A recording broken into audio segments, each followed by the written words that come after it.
اسی طرح ہم جانتے ہیں کہ میاں نواز شریف کی سیاست کا درخت فوجی گملے میں پروان چڑھا۔ پھر جب فوجی ڈکٹیٹرز نے ان کی سیاسی لیڈر محمد خان جنیجو کو رخصت کیا تو ان کی ایما پر انہوں نے ان کے ساتھ بے وفائی کی۔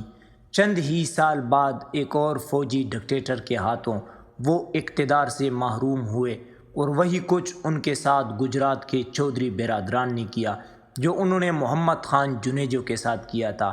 اسی طرح فوج کے اشارے پر میاں نواز شریف نے بینظیر بھٹو کو سیکورٹی رسک کہا اور ان پر ہندوستان کے ساتھ ساز باز کا الزام لگایا۔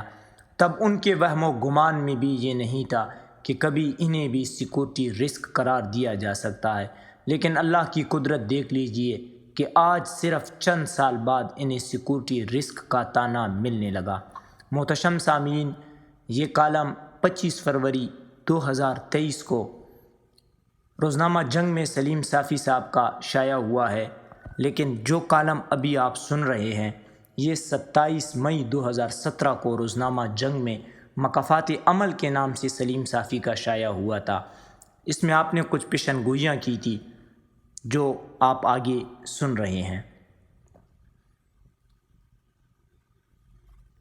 ان کے وہم و گمان میں بھی یہ نہیں تھا کہ کبھی انہیں بھی سیکورٹی رسک قرار دیا جا سکتا ہے، لیکن اللہ کی قدرت دیکھ لیجئے کہ آج صرف چند سال بعد انہیں سیکورٹی رسک کا طعنہ ملنے لگا ہے، اور ان پر اسی طرح ہندوستان کے ساتھ ساز باز کرنے کے الزامات لگائے جا رہے ہیں جس طرح انہوں نے بینظیر بھٹو پر لگائے تھے۔ کیا کسی کے وہم و گمان میں تھا کہ خالد خواجہ اور کرنل امام ان طالبان کے ہاتھوں مارے جائیں گے جن کو وہ اپنا شاگرد قرار دے رہے تھے اور جن کی وہ ہمہ وقت گن گاتے رہتے تھے؟ قاضی حسین احمد مرحوم کو اگر یہ علم ہوتا کہ کسی دن میجر مست گل ان کے قتل کا منصوبہ بنائیں گے تو کیا وہ ان جیسے لوگوں کی سرپرستی کرتے؟ واضح رہے کہ مومند ایجنسی میں قاضی حسین احمد کو مارنے کے لیے جو دھماکہ کیا گیا تھا اس کا منصوبہ چرار شریف کے مبینہ ہیرو میجر مست گل نے بنایا تھا۔ اسی طرح کیا ہم کبھی یہ سوچ سکتے تھے کہ ایک دن ایسا آئے گا کہ طالبان مولانا فضل الرحمان اور مولانا غفور حیدری جیسے لوگوں کو مارنے کے لیے خودکش حملے کریں گے؟ لیکن ایسا ہوا اور ہو رہا ہے۔ پرویز مشرف کو دیکھ لیجئے، وہ بڑے غرور سے کہا کرتے تھے کہ بینظیر بھٹو اور میاں نواز شریف کے لیے پاکستان میں اب کوئی جگہ نہیں۔ انہیں اسی بینظیر بھٹو کے ساتھ ڈیل کرنا پڑی۔ وہ نواز شریف آج وزیر اعظم ہاؤس میں بیٹھے ہیں اور وہ پرویز مشرف آج پاکستان نہیں آ سکتے۔ ہم دیکھ رہے ہیں کہ وہ صحافی جنہوں نے انٹیلیجنس ایجنسیوں کی بیساکھیوں کے سہارے صحافت کی اور جو ان کی ایما پر دوسروں کی عزتوں سے کھیلتے رہے، آج سب سے زیادہ ان ایجنسیوں کے آنکھوں میں کھٹکتے ہیں، اور دوسری طرف وہ سب سے زیادہ ان ایجنسیوں پر انگلیاں اٹھا کر اپنے دامن پر لگے ہوئے داغ دھونے کی کوشش کر رہے ہیں۔ غرض جو جس انتہا پر گیا، زمانے کی جبر نے اسے اس کی مخالف سمت میں دوسری انتہا پر جانے پر مجبور کر دیا۔ جس نے دوسروں کے لیے جو گڑھا کھودا، کسی نہ کسی وقت خود انہیں یا ان کی اولاد کو یا پھر ان کے پیروکاروں کو اس میں گرنا پڑا۔ تاریخ کا سبق یہی ہے کہ ہم تاریخ سے سبق نہیں سیکھتے۔ یہ ماضی بعید کی نہیں بلکہ ماضی قریب کی تاریخ ہے، اور یقین ہے کہ اب بھی ہم اس سے عبرت نہیں لیں گے، لیکن مجھے تو ایمان کی حد تک مکافات عمل کے قانون پر یقین ہو گیا ہے، اور اسی یقین کی بنیاد پر چند پیشن گوئیاں کر رہا ہوں۔ میں لکھ کر دینے کو تیار ہوں کہ عمران خان اور پی ٹی آئی قیادت کی عزت کی تابوت میں آخری کیل سوشل میڈیا ہی ٹھوکے گا۔ ان کے ایک ایم پی کے گھر والوں کو پڑنے والی گالیوں سے یہ مکافات عمل کا سلسلہ شروع ہو چکا ہے، لیکن یہ آغاز ہے، انجام ہرگز نہیں۔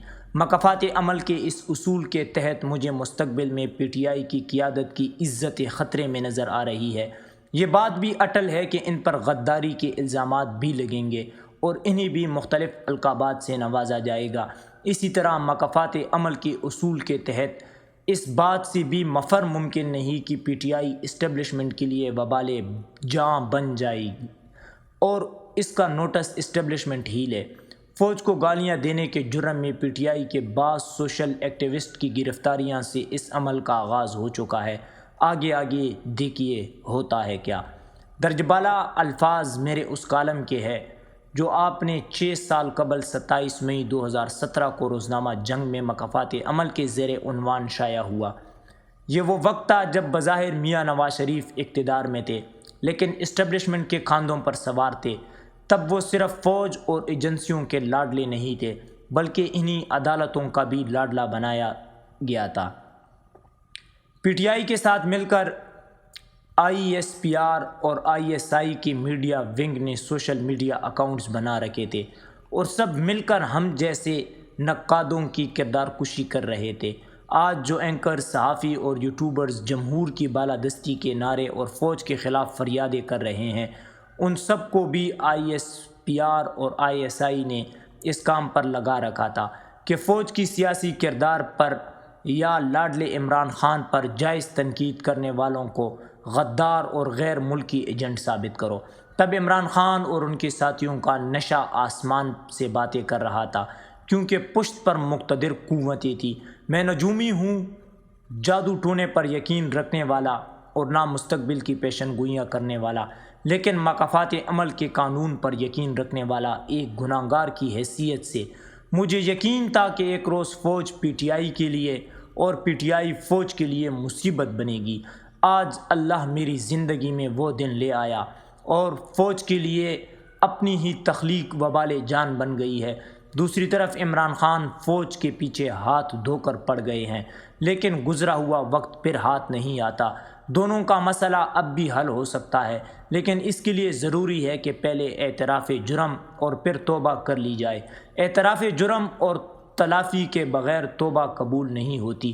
اسٹیبلشمنٹ کی سرخیلوں کو چاہیے کہ وہ کھل کر اعتراف کرے کہ عمران خان کو لیڈر اور پھر وزیر اعظم بنا کر انہوں نے غیر آئینی طور پر فلاں وقت میں فلاں طریقے سے یہ غلط کام کیے اور دوسروں کو ذلیل کروایا۔ اسی طرح عمران خان اور ان کے ساتھی کھل کر یہ اعتراف کرے کہ فلاں وقت میں اسی طریقے سے فوج کا مہرہ بن کر انہوں نے اسٹیبلشمنٹ کے مہروں کا کردار ادا کیا اور فلاں کی بے عزتی کی۔ یہی کام تازہ انقلابی بن جانے والے میڈیا پرسنز کو بھی کرنا ہوگا اور اپنے گناہوں کا اعتراف کرنا ہوگا کہ فوج، ایجنسیوں اور عمران خان کے کہنے پر کن جرائم کا ارتکاب کیا گیا۔ شاید اس صورت میں توبہ قبول ہو جائے اور اللہ سب کو اس حالت سے نکالنے کا کوئی راستہ نکالے۔ اور ہاں، ساتھ ہی ساتھ دونوں کو اللہ اور قوم کے ساتھ یہ وعدہ بھی کرنا ہوگا کہ آئندہ کبھی ایسا نہیں کریں گے۔ تو یہ تھا سلیم صافی صاحب جو سینئر صحافی ہے اور روزنامہ جنگ میں اپنا کالم لکھتے ہیں کا کالم جو آپ نے ملاحظہ کیا۔ امید کرتا ہوں کہ آپ اس سے استفادہ حاصل کریں گے۔ ملتے ہیں ایک اور نئی اور دلچسپ ویڈیو کے ساتھ، تب تک کے لیے اپنا خیال رکھیے گا۔ السلام علیکم۔